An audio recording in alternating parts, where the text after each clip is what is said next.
বেটা ঠান্ডা আসতেছে, ভালোভাবে ঢেকে যা। এমনিতে বড় লোকদের ঠান্ডা খুবই মজা লাগে, আমাদের গরিবদের ঠান্ডার কোনো মজাই নেই। এটা স্কুলের সোয়েটার না মা? আরে বাবা সোয়েটার লাগবে আমার জন্য সোয়েটার কিনে দিও। আচ্ছা বেটা, যখন ইনকাম করবো তখন কিনে দিব। আরে দাঁড়াও, এটা তো স্কুলের সোয়েটার না, তুমি সোয়েটার আনো নাই কেন? তুমি এখন সারাদিন বাইরে দাঁড়িয়ে থাকো।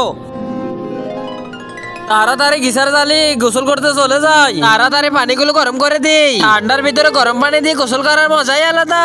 আর কত সময় লাগবে? ভাইয়া গোসল করে কি হয়, আমরা তো শুধু হাত পাই ধুই। কেমন লাগছে কম্বলটা? উগান্ডা থেকে কিনে এনেছি। মোটা থেকে মোটা কম্বলকে হার মানিয়ে দেয় আগুন। এর ভিতর থেকে তো গরম ভাব আসতেছে। এই গরমটা তো আমার কাছে খুব ভালোই লাগতেছে। কি ঠান্ডা, কেউ যদি একটা পাতলা থেকে কম্বল খাইয়ে দিয়ে ভালো লাগতো।